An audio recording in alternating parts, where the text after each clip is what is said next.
Hey there, people of the interwebs. I'm Brandon Noel, and you're watching That Drawing Show Thing, the show where every week we come together and I draw a Saturday morning cartoon character, and I talk to you about where I first encountered this character, how I met it, and what it means to me.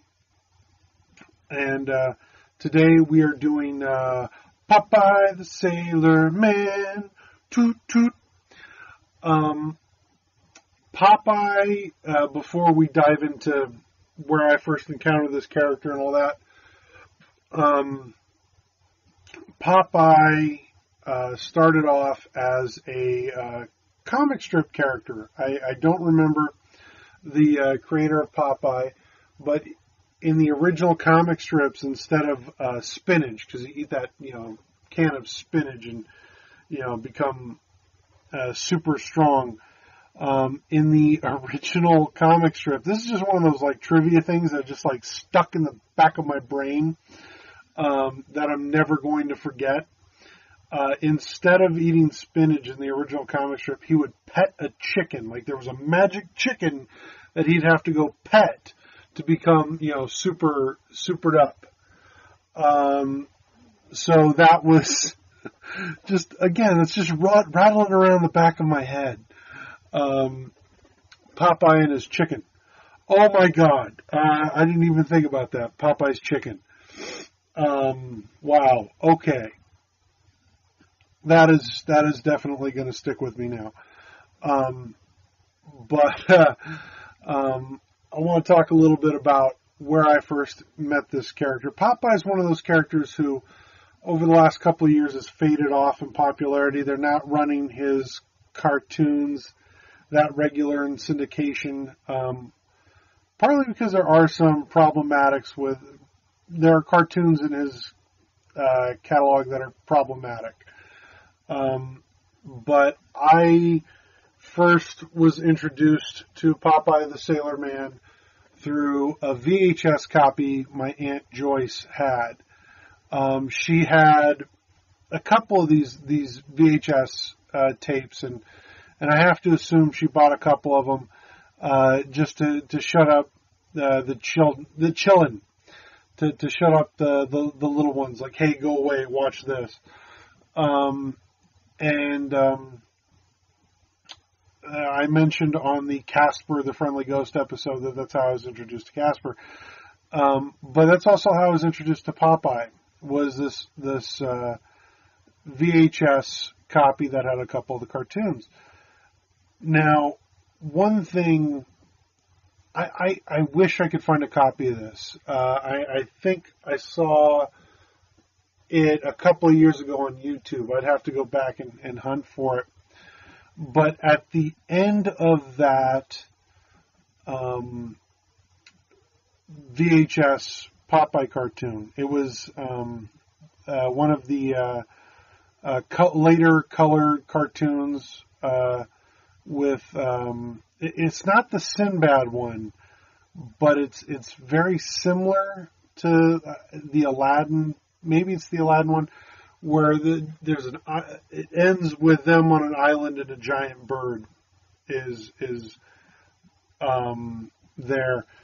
And anyway, at the end of the cartoons, there was about a 15-minute short at the end. This is probably the first special features I've ever seen in my entire life, and way ahead of its time. We're talking this VHS. I was watching it in the early 90s, so maybe if it's a couple of years old, late 80s. This VHS Popeye collection had this short on how Max Fleischer, the Max Fleischer Studios, created the Popeye cartoons. And I got to sit there, and it's an incredible short. If you're an animation fan, you got to seek this out. And they used, in some cases for Popeye, they actually used real model sets for the backgrounds. It was incredible to see this, and they showed the camera and they showed the click, the cell by cell, frame by frame animation, and it was just captivating. I think it's still an incredible piece of history, that they would even have the foresight to record something like this. And as a little kid, I sat there, and it was the first time I had connected in my head cartoons or drawings.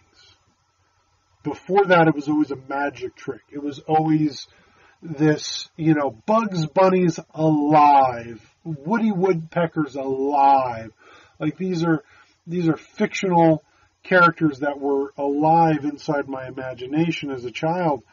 And this was the first time I got to see that it was a magic trick, that, it's 24 frames per second with a voice actor and all this kind of stuff.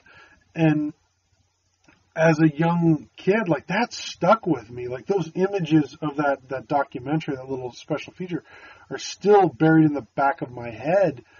And I remember years later, like, thinking, like, that this is one of the things that turned me on as an artist. Like, back then, we didn't have the internet. I'm old enough that I predate JPEGs. Like, the internet wasn't a thing. So this was like my first glimpse into like professional art, as a job. Like, people do this for a living, and it hit me at such a young age that it just always kind of stuck with me. And I've always had a love for the Fleischer Studios, not just because of their Superman cartoon or their Betty Boop and stuff, but because they took the moment to kind of pull back the curtain and show everyone how they made the sausage. And to somebody who loved what they were doing, it was very impactful. It was very important. Like, I got to learn that as a young child. I got to sit there and go, like, I could do this. I could be an in-betweener. I could be a cartoonist. And,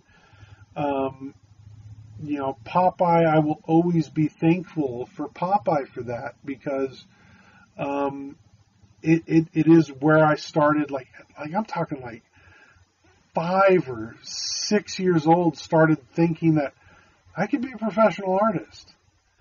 And I do I'm starting to tear up. You can't see it, but I do owe that in some regards to Popeye, because that little short at the end of that VHS introduced me to the concept of professional art. And I think that's a beautiful thing, and I think it's something that should be showcased more often. And, I would love it if, say, The Simpsons did something a little bit more updated. Break the fourth wall a little bit and show how it's done today with computers and whatnot. Because back then, this is all outdated and antiquated equipment, but at the time, that was the top of the line. And so I will always be thankful for Fleischer Studios and Popeye. And before I get off the Popeye bandwagon, the train, my grandfather on my father's side was a bit of a grumpy individual, to say the least, and a bit of a curmudgeon. And even he was a Popeye fan. One of the few things I could always talk to him about was Popeye, because in his bedroom was this little Popeye statue of all things, like this NRA curmudgeon. One of the few places that he lit up was Popeye. So this character is definitely a multi-generational character that strikes people in different ways. And yes, I realize there are some cartoons that, are a capstone for the time and ideals. And let's just say it, there's some flat-out racist Popeye cartoons. But the character itself can be something more than what it was at the time. And, Whoopi Goldberg said it best when you can't forget some of these negative elements when talking about these characters, because it is to say it never happened is a disservice to the casual racism that existed in the 1940s and 1930s, and I'm paraphrasing, because she has this great speech on the Looney Tunes DVDs where she talks about this kind of stuff. But I do have one last story about Popeye in closing. When I was 8 or 9, I wanted to be Popeye, to have that magical transformation. And so I did the whole spinach right out of the can thing. My mom opened up the can, she put it in a bowl, she wouldn't let me drink it right out of the can. And I downed this spinach, and I expected, the I expected the full cartoon effect. And what ended up happening was I ended up throwing up in the bathroom, because spinach right out of the can is disgusting. So it takes a special kind of sailorman to eat his spinach right out of the can. With that, I want to say thank you. Please like and subscribe.